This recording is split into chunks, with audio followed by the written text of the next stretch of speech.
Bago po ako magpatuloy sa mensahe ng Panginoon, ay kalabitin mo yung katabi mo. Alam mo, kagalakan ko na makita kita ngayong umaga. Yan. Dapat nakasmile lagi, ha? Ang mga Kristyano masiyahin, amen? Dapat bawal na nakasimangot dito. Kasi masaya tayo dahil meron tayong Diyos sa ating mga buhay, amen? Kaya po sa ating pagpapatuloy ng ating series na Undefeated in the Victorious Prayer, o walang talo sa matagumpay na pananalangin ng ating pong series verse ay matatagpuan po natin sa Gawa 4:31. Makikita naman po yun sa study guide nyo, sa Bible study guide. Ang sabi po dito, pagkatapos nilang manalangin, nayanig ang bahay na kanilang pinagtitipunan, silang lahat ay napuspos ng banal na espiritu at buong tapang na nangaral sa salita ng Diyos. Ano pa ipinapakita po sa atin? Noong mga Book of Acts po, ito po yung mga nangyari sa mga disciple po ni Lord. Nung bago po namatay si Kristo, nung namatay na pala si Kristo, nagkaproblema na. Siyempre, yung tagapanguna, yung inyong guro, ang inyong nagbibigay ng pag-asa at kalakasan sa inyo, biglang nawala. Kaya nung ang Panginoon sa Kristo, ay sabi nung bago siya umakyat doon sa langit, sabi niya, ibinibigay ko sa inyo ang kapangyarihan ng banal na Espiritu. Kaya po pag tayo po'y nananalangin sa Panginoon, hindi pwede pong mawala ang kapangyarihan ng banal na Espiritu. Sapagkat ito po ang tumutulong sa atin at nagpapakita na tayo po ay nakakalapit sa harapan ng Panginoon. Kaya pag po tayo ay matagumpay ang ating pananalangin, nararanasan po natin ang pagkilos ng banal na Espiritu. Amen? Minsan nakakaranas po siguro ng iba. Huwag po kayo matakot pag akala nyo may lindol. Naranasan ko po yun, nagpe-pray ako. Pagkatapos ko, sabi ko sa asawa ko, lumindol ba? Hindi. Yung pala, dun sa pangyayari. Nagkakaroon po ka ng spiritual realm na nangyayari na hindi po natin alam dito sa ating sa physical na nangyayari. Kaya pag tayo nagwo-worship, ibigay po natin, i-focus po natin sa Panginoon ang ating pananalangin sapagkat gusto po natin maranasan yung kapangyarihan ng panalangin, yung matagumpay na pananalangin upang sa ganon matalo natin anumang ginagawa ng kaaway. Katulad po kanina, di ba? Habang nagpe-pray tayo, maaring nasa isip natin iba. Minsan, gumugulo, yung naiwan natin problema sa tahanan, nasa isip natin, kaya hindi tayo makafocus. Kaya po napaka-importante o mahalaga ang matagumpay na pananalangin. Ito po kasi ang nagbibigay sa atin upang maging manalo o matalo natin ang mga lahat ng gawa ng kaaway. Amen? Kaya po sinasabi po sa Deuteronomy 24, sapagkat ang Panginoon ang inyong Diyos ang sasama sa inyo, makikipaglaban siya para sa inyo, laban sa mga kaaway ninyo at pagtatagumpayin niya kayo. Maliwanag po sinasabi doon na ang mahalaga po kasi sa atin kung sino po yung kasama natin. Amen? Bilang tayo naglalakbay bilang mananampalataya dito sa mundong ito, ang mahalaga, sino ba kasama mo? Di ba sa paglalakbay, halimbawa na lang po, pag po tayo may pupuntahan at may goal tayong pupuntahan na isang bagay na gusto mo mapuntahan yun para mapagtagumpayan mo, mahalaga sino yung kasama mo. Baka yung kasama mo, iligaw ka. Tama? Pupunta tayo ng Cubao, pero ang kasama mo, ang nasa isip papuntang Binangonan, Tanay, hindi ka makakapunta ron. Maliligaw ka. Po mahalaga po na bilang isang mananampalataya, sino ba ang kasama natin? At sa ating pananalangin po, yung matagumpay na pananalangin, kasama po natin ang Diyos pananalangin, kung saan siya po yung nakikipaglaban sa spiritual realm. Yung ang mga kanyang mga anghel ang nakikipaglaban sa mga bagay na nagbibigay sa atin to defeat us. Kaya undefeated in the victorious prayer. Kailangan natin walang talo tayo sa pamamagitan ng matagumpay na pananalangin. Kaya po naiintindihan natin na pagkasama natin ang Panginoon, if Christ is with us, there is no crisis. Tama po ba? Kapag si Kristo nasa iyo, walang krisis. Kung magkaroon man ng krisis, tagumpay ka dahil kasama mo yung may dala ng tagumpay, ang bandera, ang ating Panginoon. If God is with us, who can be against us? Kung nasa panig mo ang Diyos, sino lalaban sa iyo? Isang Diyos na makapangyarihan sa lahat. Isang Diyos na walang katalo-talo. Doon na tayo, di ba? Kapag nga kasama natin, kayo po, makasama po niyo si BBM sa paglalakad, sa inyong paglalakad, di ba, astig kayo. May mga gwardiya kayo, di ba? May presidential guard kayo, PSG. hindi ka matatakot eh. Kasi bakit? Alam mo, protektado ka eh. Kung alam mo na mga Kristiyano na ang alam mong kasama mo ang Diyos, lalo na po, pag tayo ninanalangin, alam mo na matagumpay ang magiging buhay mo. Amen? Sino po naniniwala kasama mo ang Diyos? Di ba?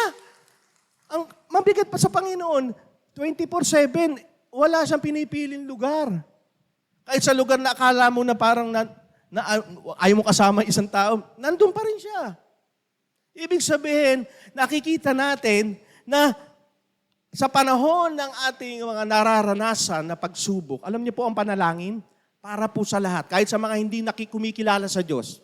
Bakit po? Kapag nasa bingitan ng kamatayan, tinatawag ang lahat ng Diyos. At atheist yan. Panginoon, iligtas mo kami dito. Kaya po ang pananalangin para po sa lahat yan. Lalong-lalo na po sa ating mga Kristiyano. Di ba? Tayo po kasi, nakadepende tayo sa Panginoon. Ang nangyari lang po kasi, nagkasala si Eva at Adan. Di ba? Gusto nilang malaman yung tama at mali. Kasi nung hindi pa nila alam yung tama at mali, they are depending on God. Nakadepende sila sinasabi ng Diyos. Nakadepende sila kung ano yung paggagawa ng Diyos. Kaya nung nalaman na ni Eva at Adan kung ano yung tama at mali, pumili na sila na wala na yung depende sa Panginoon. Kaya pag po tayo yung nananalangin sa Diyos, we are depending on God. Dumidepende tayo kung ano yung sasabihin niya, kung ano magagawa ng Diyos. Kaya dapat po, natututunan natin manalangin. Hindi yung dahil lang, sabi ko nga, ang Panginoon ba, pahingi noon lang. Pag may hingin ka lang, pahingi Lord, pahingi noon. Doon lang nagiging pahingi noon si Lord. Hindi, kahit tayo nagkakamali, dapat manalangin pa rin tayo. Bakit po? Baka iba ka rin, hindi na ako pwede manalangin. Ang dami ko ng pagkakamali. Hindi. Pag nagkamali ka, halimbawa yan, nagkamali ka, backward 2 step, o ang forward mo kay Lord, 3 step. Bakit? Para may 1 step na pag-abante. Hindi yung 2 step backward, 1 step forward, may negative 1 ka pa. Hindi. Pag mananampalala tayo, kasi naman tayo perfecto, makakamali tayo. Ang mahalaga, may abante tayo. At yung sa pananalangin, pag tayo nagkakamali, walang problema, manalangin pa rin tayo. Kasi itinuturo ng Panginoon kung ano ang dapat nating gawin. Sabihin mo, Pastor, ang dami kong pinagpipray, hindi sinasagot. Tama? Hindi naman ako, pa kung pipray, hindi naman sinasagot ni Lord. Hello, hindi genie si Lord. Yung genie, di ba, pag kayo bigyan mo ako ng ganito, bibigay, hindi siya genie. Na parang kakaskasin mo, may 3 wishes ka, bibigay ko, hindi si Lord. Kasi si Lord, ibinibigay niya kung ano makakabuti sa'yo. Alam niya na hindi siya dapat ikaw dumikta kay Lord. Si Lord ang magdidikta sa'yo kung ano ibibigay niya sa'yo. Yun ang madalas sa Kristiyano, ginagawa natin genie si Lord. Kaya pag hindi ibinigay, ayaw mo natin manalangin. Nakakalungkot, di po ba? Alam niyo po ba, bilang Kristiyano, ang prayer life, yan dapat nakikita sa atin. Kasi po, pag po tayo, meron tayong pananalangin sa ating buhay, ibig sabihin po, may maganda tayong relasyon sa Diyos. Kaya minsan ba't kaya hindi ako nagbabagot? How's your prayer time? Ba't hindi ako lumalago? Kamusta pananalangin mo? Kasi po yun, nakadepende po yun sa pananalangin. At nagbigay po ng halimbawa ang ating Panginoon. Di ba? Paano manalangin? Every day, 3 times a day, more pa siya nananalangin. At hindi pwede na kada hihilingin mo ay sasagutin ni Lord.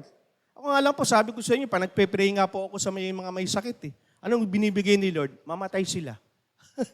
Sino bang gusto po magpa-pray sa akin sa may sakit? Walang gusto, no? De, biro lang po. Totoo po yun. 3 consecutive po ako nag-pray sa may sakit. Sa awa po ng Diyos, namatay sila. Ano po, pero sabi sa akin ni Pastor Mike, nabubuhay pa, hindi ka dapat malungkot. Kasi unang-una, napatanggap po sila. Yun ang pinakamaganda. At ang sumunod naman po mga prayer ko sa may sakit, gumaling na. Ano po sinasabi sa atin? Hindi ikaw ang nagpapagaling, si Lord. Kung hindi kalooban ni Lord na hindi niya gumaling, hindi ka dapat masaktan o magduda kay Lord na hindi No, kasi siya pa rin ang nagpapasagot dun sa ating mga panalangin. Amen po ba? Kaya pag po tayo nananalangin, dapat maintindihan natin. Kapag, minsan kasi tayo, may hiling tayo na hindi maganda eh. Yung motibo mo, hindi agad si Lord doon sasagot sa'yo. Bakit? nag-pray ka, Lord, mamatay na sana yung asawa nito. Bakit? Pag namatay, pwede ko siyang maging asawa. Pwede ba yun? Hindi ano ni Lord yung ganong mga panalangin. O kaya naman, gusto mo na may request ka, Lord, ano mo ako sa trabaho, may promotion. Pero hindi nangyari. Sabi ni Lord, slow lang, dahan-dahan. Bakit? Pag binigay ko yan, may stress ka kasi hindi mo pa kaya. Amen? Kasi may mga bagay sa ating buhay na hindi minamadali. Nagmamadali ka, lalo sa pag-aasawa. Lord, bigyan mo ako ng asawa. Ilang taon yung humihingi? 10 years old. Hello? Bibigay ni Lord yun. Wait ka lang, mag-aral ka. Ganun din naman, minsan, hindi ibinibigay sa atin. Ako po, nangyari sa akin, dami ko inihingi. Pero ang gusto pala ni Lord, lumago ako, mabago ako. May ganun pong pagkakataon. Hindi porke tayo hindi ibinibigay. Tignan natin yung kalooban ng Diyos sa pamamagitan na niya kan salita. Baka minsan hingi ka ng hingi, pero ang buhay mo hindi nababago. Hindi ibibigay ni Lord yun. Kasi one purpose na ginawa niya dito sa mundong ito, upang pagalingin ang lahat ng may sakit. Upang mabago, hindi para gawin tayong milyonaryo. Di ba, Karen May, pag tinanong ko kayo, anong mga kahilingan nyo? Pastor, siyempre, alam mo na yun. Kailangan ng lahat ng tao, pera, finances. Kasi si Lord, basura nga sa heaven yan eh. Gusto ni Lord, yung may eternal value, gusto ni Lord na yung bagay na yun ay magbibigay kapurihan sa pangalan niya. Amen? Kasi kung yan ay nasa right timing, sa tama yung motibo mo, go yan. Ayon sa kalooban ng Diyos, ibibigay yan. Kaya dapat naiintindihan natin na ano ba yung maging asal natin pag tayo po ay nananalangin. Amen? Kaya po ang mensahe po ng ating Panginoon ngayon na ayan, maging matyaga sa pananalangin o persevere in prayer. Maging matyaga po tayo sa pananalangin. Sino po dito yung madali na gumibap? Nakakaisang buwan pa lang sa pananalangin, give up na. Yan po isa po nananalang, Kristiyano, for almost 13 years. Humingi po siya ng asawa. 13 years, grabe, no? Talagang humingi siya hanggang sa pagdating po pagdating ng 14 years, saka ibinigay sa kanya ng Diyos yung asawa niya. Grabe yung pag-iintay. May ganun din po nangyari, 20 years, pinagpe-pray niya yung kanyang tatay, hindi nababago. Pagdating po ng 21 years, saka nabago. Sa matyagang pananalangin. Kaya po tayo, kapag po tayo may tagumpay sa pananalangin, dapat matyaga tayo sa pananalangin. Di ba may kasabihan, pag matyaga, may nilaga. Uso ngayon, pares. Pag may tiyaga, may pares. Hindi, biro. May sabihin, mayroon tong bunga, mayroon tong magandang ibinibigay sa atin. Kaya yung pagtsatsaga, di ba, sabi sa Bible yan, nagbubunga ng pagbabago ng pagkatao ng isang tao. Yan po, lalo na sa panalangin, sabi nga dito sa Ephesians o Efesos 6:18, yan po sa nyo, at manalangin kayo sa lahat ng oras, sa tulong ng banal na Espiritu. Ipanalangin nyo lahat ang dapat ipanalangin, huwag kayong magpabaya. Patuloy kayong manalangin lalong na para sa lahat ng mga pinabanal. Manalangin kayo sa lahat ng oras. Sa lahat ng oras po. Hindi lang po pag tayo may hinihiling. Sa lahat ng oras, sa tulong. Ito ang maganda kasi. Kapag po tayo'y nananalangin, ito po ay backup ng banal na Espiritu. Kaya hindi po kailangan na, kasi hindi ako marunong manalangin eh. Kasi hindi ako kakausapin ni Lord eh. Kaya alam niyo po kung bakit yan ang ibinigay ni Lord sa kanyang mga disciple? Di ba? Kasi yan ang tutulong sa kanila, sa pananalangin. Kasi lahat po may kaugnayan sa pananalangin. Magpapagaling ka ng sakit, mananalangin ka. Mag-aalis ka ng masamang espiritu, mananalangin ka. Lahat po nakakonekta sa prayer. At yung prayer na yun ay backup din ng banal na espiritu. Kaya tayo nagiging matyagang manalangin because of the Holy Spirit. Sa tulong po ng banal na Espiritu. Kaya hindi ko po sinasabi na huwag na kayong magpa-pray sa mga pastor. Hindi. Ang sinasabi ko lang po, meron po tayong kakayahan at kapangyarihan ibinigay ng Diyos sa iyo para manalangin. Kaya kung nasa sitwasyon kayong alanganin, mag-pray kayo. Wala si pastor, wala yung leader mo. Hintayin ko na lang. Hindi. Parang sabi mo kay Lord, paano si Lord? Dapat mayroon kang kapangyarihan, maging matyaga ka. Pag wala si pastor doon sa bahay niyo, wala yung leader mo sa bahay, paano na? Hindi ka na magpe-pray. Kasi nga sa tulong ng banal na Espiritu, ipinalangin niyo ang lahat ng dapat ipanalangin. Sino hindi na nagpe-pray na dapat sa'yo lang ngayon, nagpe-pray ka na para sa lahat. Kasi nga ito ang binibigay ng Holy Spirit. Kasi alam natin, last week nga, di ba, pinagmensahe ng Panginoon, kasi ang pananalangin ay pangangailangan ng lahat. Ang namumuno, sa politika, sa kapitbahay mo, sa iyo, sa kapatid mo, lahat yan. At yun sa pamamagitan ng pagiging matyaga natin, patuloy kayong manalangin. Kaya pinagpe-pray nyo ba yung katabi nyo? Pinagpe-pray nyo ba ako? Pinagpe-pray nyo ba yung mga leader nyo sa temple group nyo? Mahalaga po yun. Kaya nagtsatsaga tayo eh. Kasi gusto ni Lord sa pananalangin, ma-involve ang lahat. Sino po dito yung nagpe-pray sa kanilang mga tahanan? Adi po yung iba, hindi nagpe-pray. Salamat po sa pagiging totoo nyo. Ano po? Ano po ba? Kasi yan po ang gusto. Kaya po, yun ang mensahe sa atin ng Panginoon eh. Kasi sa namin na nangyayari dito sa mundong ito, nakakaligtaan nila yung pinakamabisa na kailangan gawin ng mga Kristiyano ang manalangin. Kaya po naiintindihan na po natin, kasi ito po yung bigay ng Panginoon. Kaya nung last week, nagbigay siya ng halimbawa, di ba? Halimbawa, kung paano manalangin sa Ephesians 6, 2 to 5. Ngayon naman, mababasa natin sa Ephesians 6, 5 to 18, kung paano maging matyaga sa pananalangin. Hindi ko na po nailagay niya kasi medyo mahaba po. Basahin ko na lang po. Ano po? Ang sabi po dito, pagkatapos sinabi niya sa kanila, halimbawa, ito po yung halimbawa kung paano maging matyaga sa pananalangin. Pumunta kayo sa kaibigan ninyo isang hating gabi at sinabi sa kanya, kaibigan, pahiram naman dyan ng 3 tinapay. Grabe, no? Hating gabi, kakatok sa bahay mo, kasi nung hating gabi po sa kanila, hindi katulad dito sa atin. Maraming bukas na ilaw pa, di ba? Pag matulog yung mga kabataan, 1:00, 2:00, pag hating gabi po doon, mga 9, talaga hating gabi. Tapos sa manghihingi sa'yo, 3 tinapay. Wow naman, di ba? Di ba? Balik, death and life yung situation. Kasi may dumating lang ng kaibigan, may pakakainin ka. Pero yung kaibigan nito, humingi doon sa kaibigan niya. Dahil dumating ang isang kaibigan ko galing sa paglalakbay, wala akong mahihain sa kanya. Sasagot ang kaibigan mula sa loob ng bahay, huwag mo na akong istorbohin. Sarado na ang pinto, nakahiga na kami ng mga anak ko. Hindi na ako makakabangon para bigyan kayo ng kailangan mo. Kasi nung panahon na yun, sino po yung nakaranas ako? Nakaranas po ako noon, nung bata pa kami. Pag kayo po matutulog sa isang tahanan, 11 o 9, wala pong babat taas, saan po mangyayari higaan nun? Di ba hilera? O, ikaw ang anak mo nasa pintuan, ikaw yung nasa dulo, at may kakatok sa'yo, hindi mo na pagbubuksan. Tatawirin mo yung dami mong anak eh. Tama po ba? Kaya sabi nga tulog na yung mga anak ko. Huwag mo na akong istorbo. 3 tinapay lang hiingin mo sa akin para lang istorbo. Ano po sagot dito?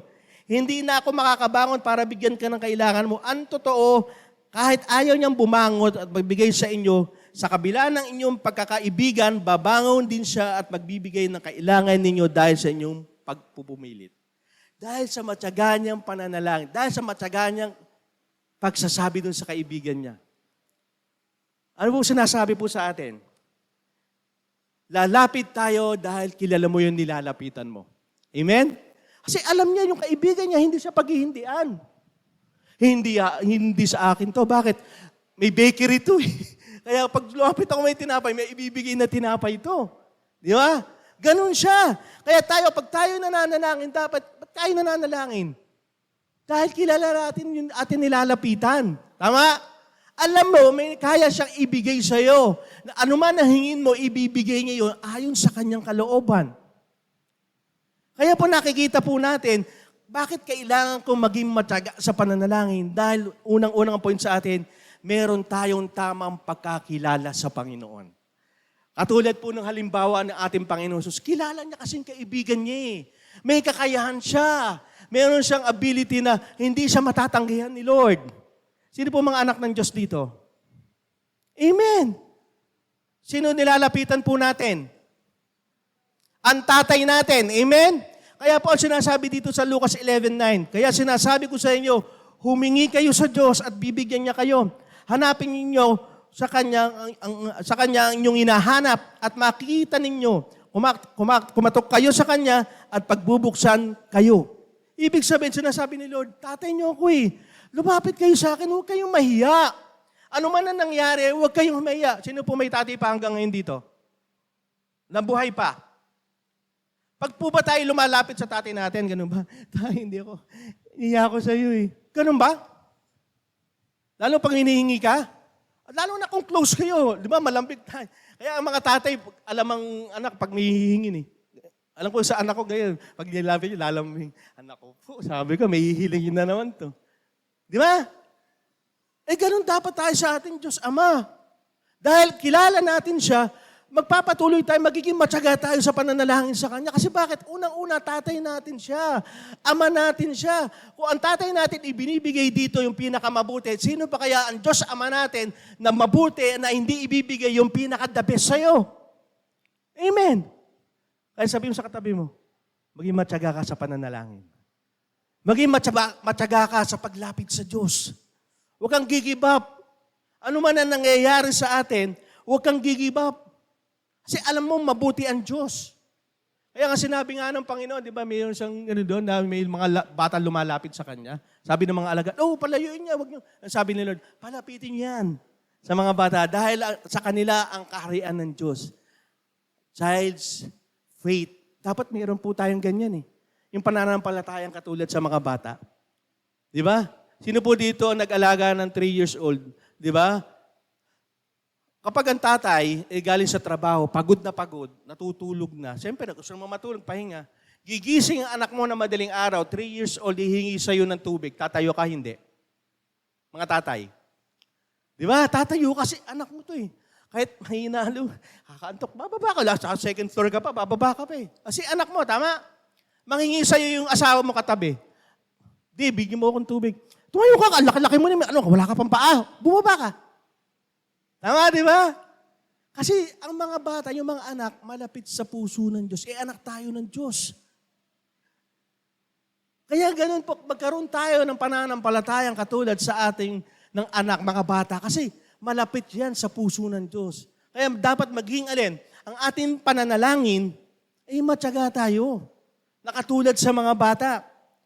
Naalala ko po nung nawala po yung pencil case ng anak ko. Pencil case lang. Ang dami po kasi ballpen nyo, medyo maganda po yung pencil case.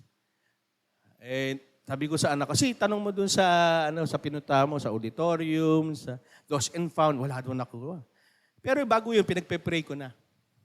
Ganyan na. Tinignan niya yung bag, wala akong makita si misis. Nung pinag-pray na namin, balak na namin bilhin siya kinabukasan. Diba, bago kami bumili, di ako yung nag-ano ng bag niya.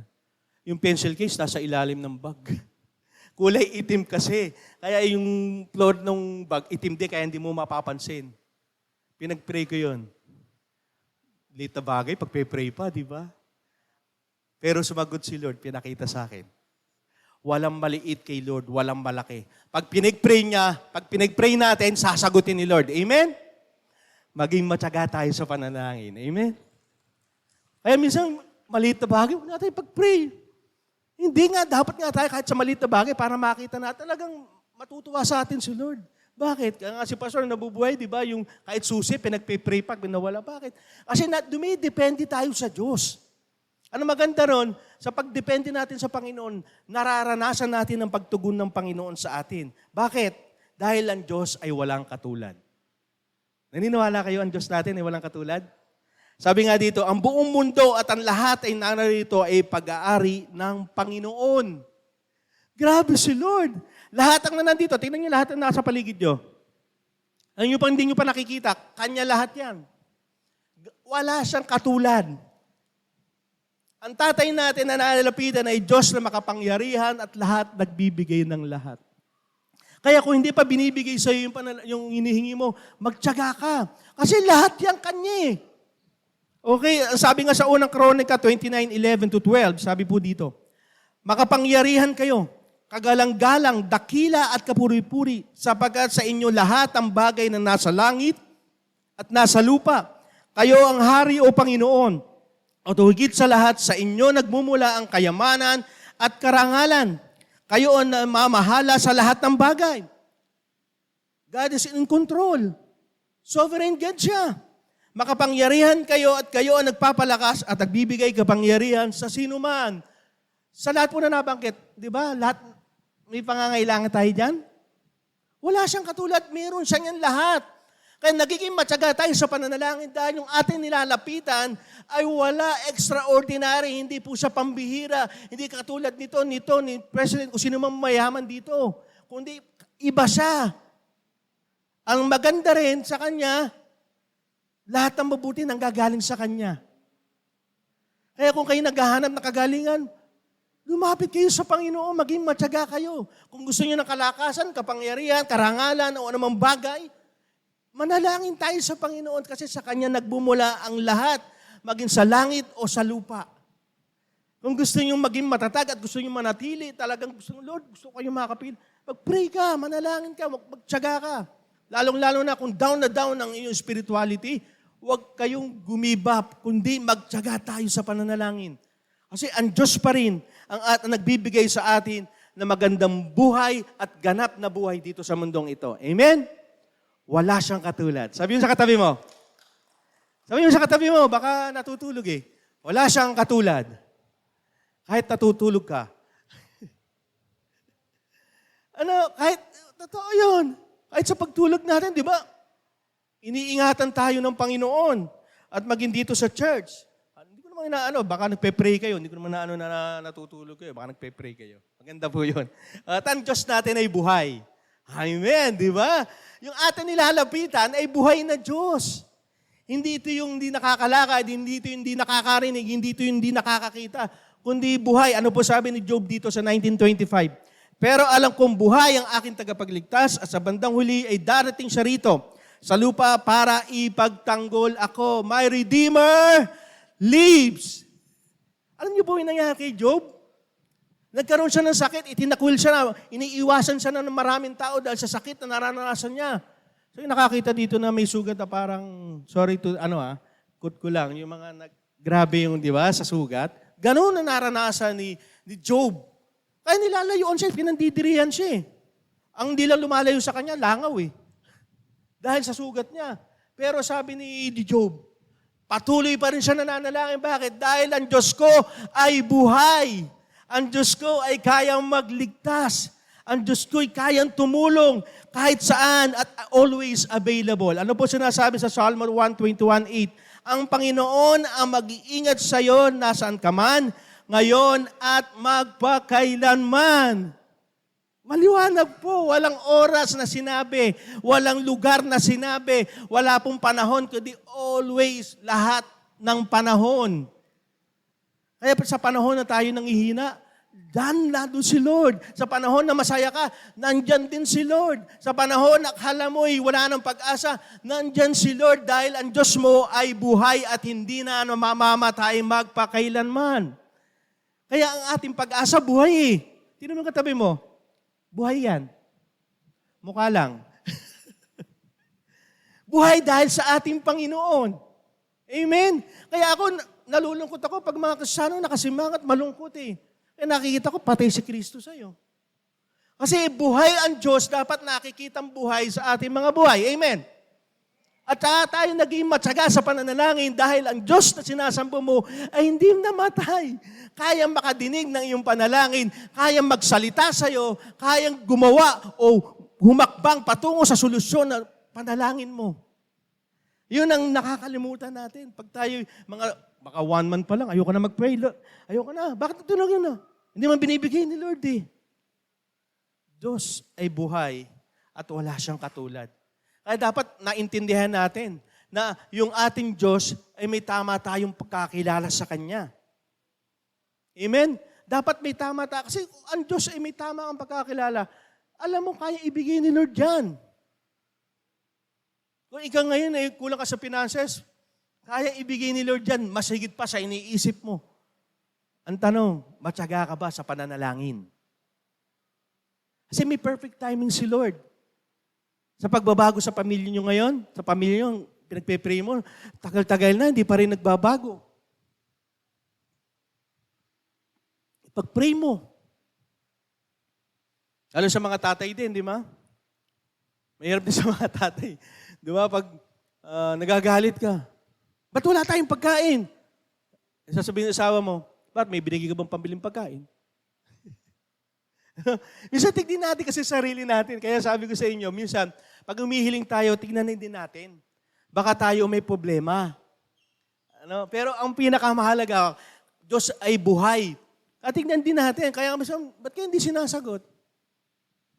Humihingi ka ng maraming finances blessing, hindi ka nagtatrabaho. Hello? Ano yun? Gusto mo maging genie si Lord? Palabas ka ng 1 milyon. Ting! Kaya nga sabi sa Bible, di ba, huwag niyong pakainin ng mga tamad, ayaw maghanap buhay. Kasi si Lord, hindi naman pwede na gawin ka niyang isang bagay na ibigay sa'yo kung mapapahamak ka. Ang gusto ni Lord, mag-atubili tayo lumapit sa Kanya. Magkaroon tayo ng masigasig na pananalangin. Sabi nga sa Hebreo 4:16, kaya huwag tayong mag-atubiling lumapit sa trono ng maawaing Diyos para matanggap natin ang awa at biyayang makakatulong sa atin sa panahon ng pangangailangan. Needs po ang ibinibigay sa atin ni Lord, hindi want. Magkaiba po ang need to want. Di po ba? Yung need, kaya nga doon sa prayer natin, di ba? Ibigay niyo po ang aming mga pangangailangan. Kaya nga ang gusto ni Lord, yung need mo talaga. Ano ba unang need na binibigay sa atin ng Diyos? Yung mabago buhay natin. Kasi po yan, ganyan po nangyari sa akin eh. Pag ako lumapit sa iyo, Panginoon, kailangan maging milyonaryo ko. Totoo po yun, nagpe-pray ako. Sabi ko nga sa NBB to, Lord, bigyan mo ako ng 500 million. Para lahat ng NBB, bibigyan ko ng tigi 1 milyon. Pero hindi, bakit? Hindi naman yan ang binigay, pumunta ako dito sa mundong ito, kundi alin? Ibigay ko yung pangangailangan mo. Ang unang pangangailangan ng tao ay kaligtasan. Amen? Sino po dito nakamit na ang kaligtasan ni Lord? Pumalakpak na malakas para sa Panginoon. Kasi yung needed mo eh. Kasi yung mga kayamanan, mawawala yan. Yung napapansin, maging milyonaryo kayo, bigla kang kunin ni Lord. Asan yung magiging milyon mo? Kaya nga sino may isa, may-ari, nakalimutan ko yung pangalan nun eh. Isa sa naging pinakabatang billionaire sa Amerika. Isa po siyang may-ari noon ng oil company. Nakalimutan ko yung pangalan eh. At the age of 25, billionaire na siya. Grabe, no? At the age of 25, billionaire na. Sino pong gustong gano'n? At the age of 25, billionaire ka na. Ito rin muna nangyari. Nung billionaire na siya, at the age of 25, pagdating niya ng papuntang 30, na-diagnose siya na may cancer siya. Alam nyo, talagang kahit sa dami ng pera ko, hindi ako makakain. Siyempre iniisip mo, sabi nga ni Lord, ng doktor sa kanya, pinakamatagal mo na 6 months. Ikaw ba 6 months? Billionaire ka? Tagang naging malungkot siya. At isang sitwasyon na pumunta siya sa Methodist Church. Doon niya tinanggap ang ating Panginoong Hesukristo. At sinabi niya, nag-testify siya, sabi niya, hindi pala sa kayamanan ka magiging masaya, kundi ang pagkakaroon ng buhay at ganap sa pamamagitan ng ating Panginoong Hesukristo. Kaligtasan. Amen? Kaya mula noon, okay na, ano mo yung tithes niya? Mas malaki pa doon sa dahil billionaire nga siya. Ano po sinasabi sa atin ng Panginoon dito? Kasi nga, merong plano ang Diyos sa buhay natin. Ito po yung pangalawa. May plano ang Diyos. Naniniwala kayo may plano ang Diyos? Kahit sa pananalangin, meron. Ano po sinasabi dito sa Lucas 11:10? Sapagkat ang lahat ng humihingi ay nakakatanggap. Ang mga naghahanap ay nakakakita. Ang mga kumakatok ay pinagbubuksan. Plano ng Diyos na matanggap mo ang lahat ng ipinapanalangin natin. Amen? Kaya maging matyaga tayo sa pananalangin. Gusto ni Lord yan, plano ni Lord yan. Sabi dito, sapagkat ang lahat ng humihingi ay nakakatanggap. Kaya pag tayo, yun ang plano ng Diyos. Kaya nga maging matyaga tayo, kung hindi ibinigay yan, baka hindi pa ngayon. Kung hindi pa binigay yan, baka in the process ka. May binabago sa'yo si Lord. Hindi ibinibigay yan, baka may wrong motive ka. Dapat makita natin yung plano ng Diyos upang makita natin na ito'y ibibigay ng Diyos. Kasi ang plano ng Diyos na makatagpo mo siya, yan ang number one plan niya. Hindi makatagpo yung kung sino-sino, kundi ang Diyos muna ang unang katagpuin natin, yan ang unang plano niya. Ang plano ng Diyos na makapasok siya sa buhay mo. Sino po dito nakapasok na ang Diyos sa kanyang buhay? Amen. Yung ibang dito maas. Sino nakapasok? Di ba? Amen. Aminin, dapat maging masaya tayo. Huwag sino pinapapasok natin, mga kabataan eh. Una natin, kasi yun ang plano ng Diyos. Ang plano ng Diyos na maging malapit tayo sa Kanya at yan po sa pamamagitan ng pananalangin. Kaya po tayo nagiging closer sa God dahil sa ating pananalangin eh. Hindi naman pwede makita mo si Lord ng harapan na ganyan, meet ka, mamamatay ka. gusto mamit na si Lord. Ayaw nyo ba? Di ba? Mas maganda mamit na si Lord. No? Siyempre, wala nang hirap doon. Wala nang mga bagay na magpapaano sa atin. Pero ang mahalaga, bakit? Na may plano ang Diyos. At ang planong iyon ay nagbibigay sa atin ng pagbabago sa ating inihiling. Sino po yung nagpe-pray ka na matagal tapos sa tagal mo na nagpe-pray, binago ni Lord yan. Naayon ito sa kalooban na sa plano niya. Ako po, naranasan ko po yung mag-pray sa Panginoon. Sabi ko, Lord, muli niyo ako papuntahin sa ibang bansa para magtrabaho. Haba ko yan. Nagpe-pray ko yan. Habang pinagpe-pray ko yan, naiiba. Naiiba yung prayer ko. Hanggang sa dumating sa point na maglingkod na lang ako sa Diyos. Pero ang prayer ko, magpunta ako sa ibang bansa to work abroad ulit. Pero sa aking pananalangin, naiiba. Nilalagay ni Lord yung aking panalangin tungo doon sa plano niya. Sino ba nakaranas ng ganun?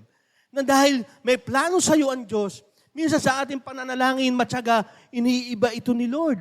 Hanggang doon mapunta sa pananalangin kung saan ito ay ayon sa plano ng Diyos. Diba, minsan nasabi ko po sa inyo, ako po yung matin dati sa Taytay New Life, may isang missionary po doon, bago po kami lumabas, sabi po ng missionary po sa amin, pamilya po kami, sabi, ano niyo po ba, kayong lahat maglilingkod sa Diyos? Eh sabi, siyempre, ano ka lang, siyempre, ano ka lang, okay po, salamat po, praise God, God bless. Pagkatapos nun nalayo pa ako sa Diyos eh. At mula nung nung lately na lang, nung ako po'y naglilingkod na sa Diyos. Kasi naalala ko nung ako po'y nagpe-pray, sabi ko, Lord, ito ba mga, hanggang sa tagal ng pagpe-pray ko, nilinya ni Lord dun sa plano niya. Ito po yung nangyari kay David. Dito po sa Salmo 27:4. Isang bagay ang inihiling ko sa Panginoon. Ito ang tanging ninanais ko, na ako'y manirahan sa kanyang templo habang ako'y nabubuhay upang mamasdan ang kanyang kadakilaan at hilingin sa kanya ang kanyang patnubay. Ito po'y pinagpe-pray po ni King David. Ito po yung gusto siyang patayin ni Saul. Kasi siya po ay gagawing hari na dahil sa ginawang pagre-rebelde ni Saul. Ang unang prayer niya, Lord, ipagtanggol mo ako sa aking mga kaaway. Kayo na po ang humusga sa kanila, patayin niyo po kung gusto niyo po. Yun ang prayer niya. Pero nung dumating sa pray na habang siya ay nananalangin, matyaga siya nananalangin sa Panginoon, ito na ang kanyang hinihiling sa Panginoon. Makapiling ka, Panginoon. Ang tanging ninanais ko, manirahan sa iyong templo. Habang ako'y nabubuhay, na wala na yung vengeance, na wala na yung paghihiganti. Kundi kung ano yung kalooban ng Diyos na makasama, lahat tayo nakapili niya habang buhay. Amen? Ang tanong sa atin ni Lord ano yung inihiling nyo? Magtatanong ako, Grace, ano yung inihiling mo sa Panginoon? Pinaka-the best na gusto mong hilingin sa Panginoon? Healing. Di ba? Paano kung di binigay ni Lord? Minsan ganun tayo. Paano kung di binigay ni Lord? Nasa plano naman to ng Diyos Di ba? Minsan ganyan na nangyayari. Dahil hindi ibinibigay sa atin yung hinihiling, tumatalikod tayo. Mahalis tayo, lalo na kung hiling na yun, katulad kay Apostol Paul, yung kanyang thorn of flesh, simula dito natusok na. Di ba sakit? Yung thorn of flesh. Ilang beses hiniling yon ni Apostol Paul, pero hindi. Ano sabi ni Lord? Ang biyaya ko'y sapat sa iyong kahinaan. Sa iyong meron kang nararanasan, sapat yan. Anong ibig sabihin sa atin ng Panginoon? Na mas mahalaga ng kaligtasan na tanggap mo, grace, mas mahalaga yung ang Diyos para sa buhay mo, hindi yung hinihiling mo. Kung papiliin ka ni Lord, ano mahalaga? Kotse o si Lord? Si Lord, di ba? Kasi yung kotse, may iiwanan mo eh. Kaya doon nakikita natin, itinatama ni Lord yung ating panalangin patungo kung saan, kung ano yung plano ng Diyos. Ang plano ng Diyos ay makasama tayong lahat na kapili niya habang buhay. Amen? Kaya pag tayo, may hiniling tayo sa Diyos, huwag natin. Pag hindi binigay, ayoko na, di ako magsimba. Nag-temple ko tayo, ayoko, hindi naman matagal-tagal na ako nangihiling, hindi binibigay ni Lord eh. May isang halimbawa po dyan, may isa pong mananampalataya, sabi niya, Lord, pahingi po ng pato para po may hanap buhay ako, alagaan ko po. Binigyan ni Lord yung pato. Ano ba yung pato? Yung bibe. Tama po ba ako? Binigyan ni Lord, ang dami. Ito mabigat. Nung marami na yung inaalaga niya, hindi na nagsisimba. O yan, ano mabigat, di ba? Sino nakaka-relate? Binigay na.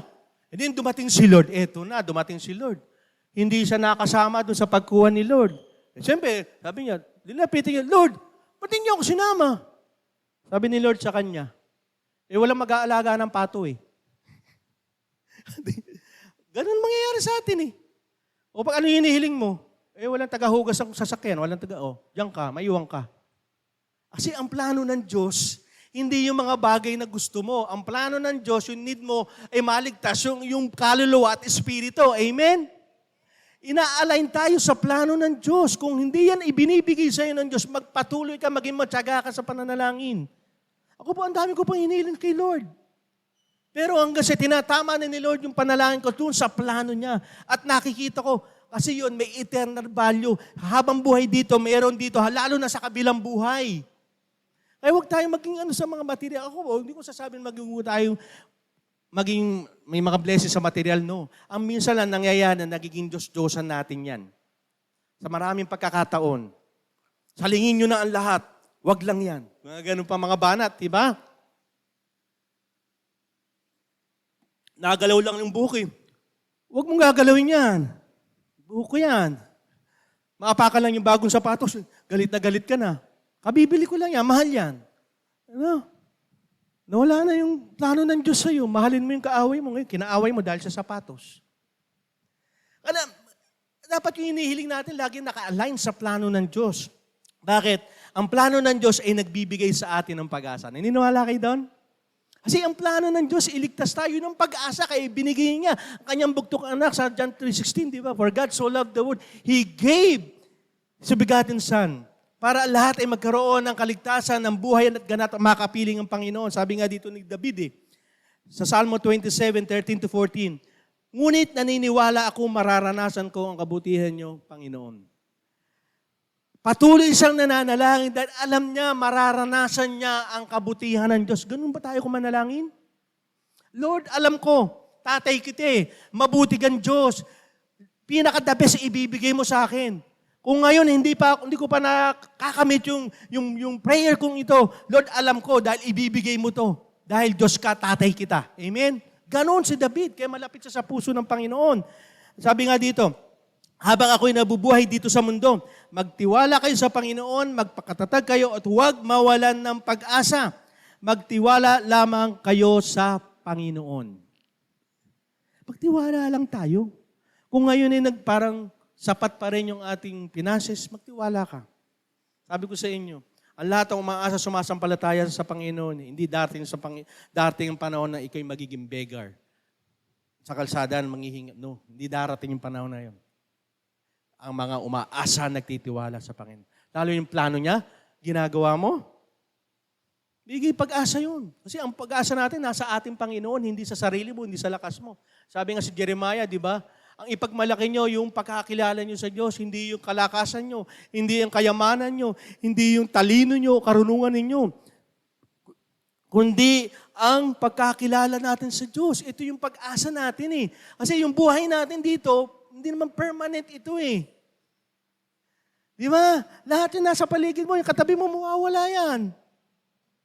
Kaya ayaw nga ng Diyos tayo maging tumutok din tayo sa tao kasi yan, nagkakamali din, nagkakaproblema rin. Ang Diyos tayo tumutok. Dahil yan ang ating buhay na pag-asa. Hindi siya nangangako na napapako. Alam niyo, mag-i-eleksyon na ngayon. Mag-pray po tayo sa ating mga mamumuno. Hindi lang po yung sikat. Ano po? Kilala. No, pag-pray. Ipag-pray po natin. Hindi po ako nangangandidato sa inyo. Wala akong kandidato ibibigay sa inyo. Ang ibibigay ko lang sa inyo, maging matyaga tayo sa pananalangin. Amen? Hindi po ako binayaran ng ano, kundi maging matyaga. Lord, ano ba talaga? Sino ba talaga yung tao na iduluklok namin? Lord, yung nangyayari dito sa paligid namin, dahil kayo ang pag-asa namin, hindi pag-asa na dahil ang China ay maraming mga gamit na panlaban. No, ang pag-asa ko nasa inyo. Panginoon, yung aming bayarin sa school, sa mga bills, Lord, hindi ako mawawalan ng pag-asa dahil kayo ang pag-asa ko, buhay kayo, dahil buhay kayong Diyos. Amen? My Redeemer lives. Dapat, ganun tayo. Kaya nga sabi ko sa inyo, hindi ko pwedeng, okay lang maging malungkot, pero huwag tayo sa anxiety. Kaya madalas sabi sa akin Pastor, lagi nakangiti, nakatawa. Siyempre, para hindi halata may pera. Walang pera, di ba? Biro lang po. Di ba? Kasi nga, yun tayo Kasi tayo, known, ang Christian known by love, known na masiyahin, puno ng kagalakan dahil ang pag-asa natin ay nasa plano ng Diyos. Ang plano ng Diyos, makasama tayo. Ang plano ng Diyos ay hindi naman talaga tayo maghirap ng totally. Kaya nga sabi ni Lord, yung paghihirap nyo, sandali lang yan. Hindi naman steady yan. Ang steady sa atin, ang Diyos na buhay. Amen? Ay sabi mo sa katabi mo, matyaga ka sa panalangin. Ano man yung pinag-pray mo ngayon, huwag kang gumive up. Kung marami sitwasyon, marami nagsasabi sa yung tao, naku, wala nang pag-asa. Ako po nun Ano sa inyo yung pagbabago ko, sabi nga Kasi, naku, wala nang pag-asa yan, hindi na mababago yan. Totoo yun. Sabi, kaya nga po ako, may nagkita kami dito sa May Pure Gold. Isang kabarkada ko po yun. Lumapit sa, alam ko kung bakit. Binati ko lang. Pre. Lumapit sa akin. Pre, totoo ba? Pastor ka na? Oo. Bakit? Di ba halito? Hindi naman. Sabi gano'n. Kasi lang, di ba? Kasi kilala nila ako Kilala nila ako. Kaya nung nalaman nilang pastor ako, para hindi sila makapaniwala.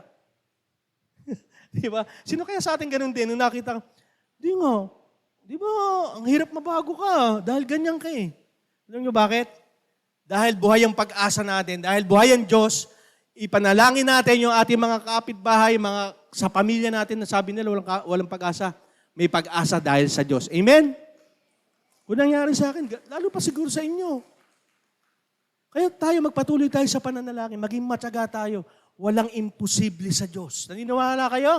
Walang imposible sa Diyos, lalong-lalo na po, inilalapit natin yung mga kaluluwa. Hindihan ni Lord yan. Asawa nyo, hanggang ngayon, hindi nababago. Ilapit nyo sa Diyos. Sabi ko sa inyo, huwag yung dibdibin. Tuhurin natin sa pamamagitan ng panalangin. Amen? Huwag yung dibdibin, magkakasakit pa kayo sa puso. Sabi ko na sa inyo, iluhod natin. Kasi po ang panalangin yung nga sabi, unleash God's power through prayer. Yung nakarang natin, di ba?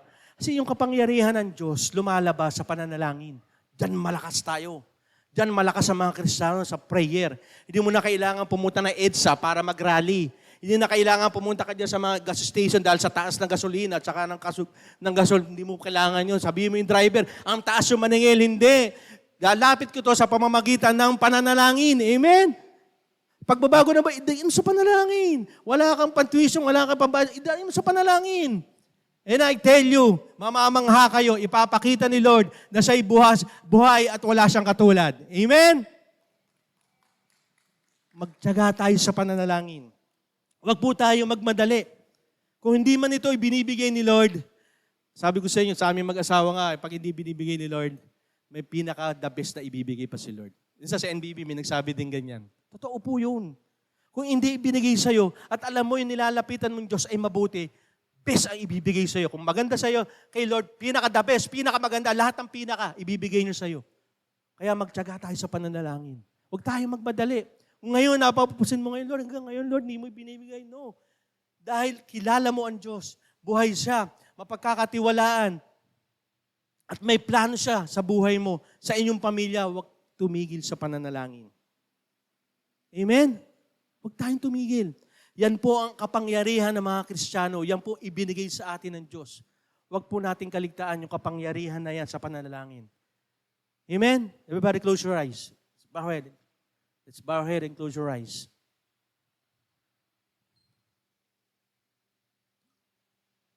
Ama naming Diyos, wala pong lihim sa iyo, Panginoon.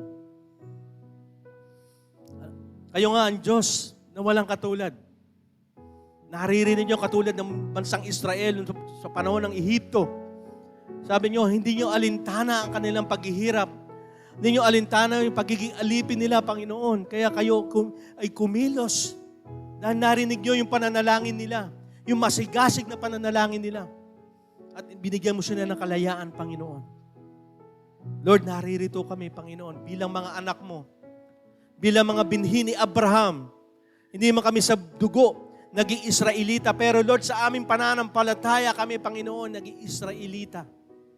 At sinabi niyo nga po in the book of John 1:12, Lord, itinuring mo kami mga anak dahil sa aming pananampalataya sa inyo. Binigyan mo kami ng karapatang maging anak, Panginoon. At kayo po ang aming tatay, Panginoon. Nakilala namin na kaya magbigay ng mga bagay mabuti.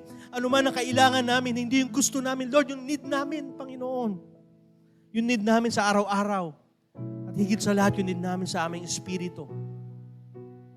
Lord, ano man ang nakikita mong panalangin nila. Everybody, kung ano man ang gusto mong ipanalangin sa Panginoon, ngayon yung oras na ito.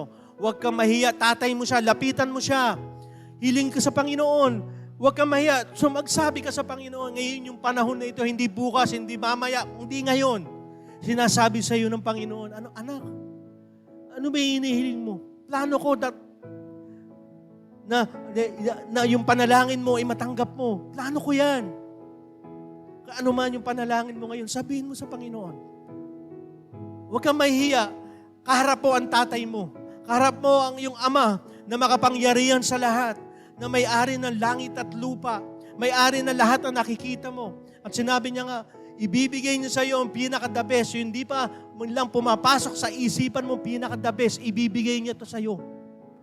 Kung sumasampalataya ka at sa lamang ginagawa mong pag-asa. Kung sa ngayon, nasa mahabang panahon na yung pananalangin sa iyong hinihingi, kinakausap ka ng Panginoon. Baka gusto ng Panginoon na maghintay ka dahil hindi pa sa panahon ngayon, o maaaring mali yung motibo mo, o maaari may binabago pa sa iyo si Lord. Pakinggan mo si Lord. Hindi dahil ayaw niyo ito ibigay sa iyo, kundi may plano ang Diyos sa iyo. At ang kahilingan mo yan dapat naka-align sa plano ng Diyos. At magkaroon ka ng pag-asa na darating ang panahon na habang nabubuhay ka sa mundong ito, ipagkakaloob sa iyo ni Lord. Katulad si David, binago niya ang kanyang plano ng Diyos. Binago ng Diyos ang kanyang plano dahil sa kanyang pananatili, matyagang pananalangin, na darating ang panahon na higit pa sa hinihingi mo, ibibigay ni Lord. Lord and Heavenly Father, lumalapit po kami sa inyong trono, Panginoon. Nagpapakumbaba kami, Panginoon. Dumidepende kami sa inyo, Panginoon. Kayo ang tatay namin, sinabi niyo po yan. Binigyan mo kami ng karapatan bilang anak, Lord, bilang mga may pananampalatayang bata, Lord. Hindi kami magmamali o magiging matyaga kami sa pananalangin paglapit sa iyo. Dahil alam namin na may kakayahan kayong ibigay ito, Panginoon. Idagay niyo po sa aming puso yung matyaga sa lahat ng oras, Panginoon. Na higit naming pahalagahan, hindi yung bagay na hinihiling namin, kundi kayo, Panginoon. Na pag dumating ang panahon na dumating kayo dito sa mundong ito, kasama mo kami. Na ito yung pinakamahalagang plano niyo sa amin, na makasama niyo kami, Panginoon, for eternally, Panginoon. For eternity, Panginoon. Lord, sa oras na ito, Panginoon, kausapin niyo po kami. Na lubos naming naririnig, Panginoon, through our prayers, Lord, nakatutok kami sa inyo. Hindi sa katabi namin, hindi sa alalahanin namin, Panginoon, o problema, kundi sa inyo, Panginoon, kausapin niyo kami. Itutok mo ang aming paningin sa inyo, ang aming panalangin sa inyo, upang marinig namin ng maliwanag ang nais niyo, Panginoon. Lord, salamat po, Panginoon, Dahil buhay kayong Diyos na nakakarinig sa aming mga panalangin.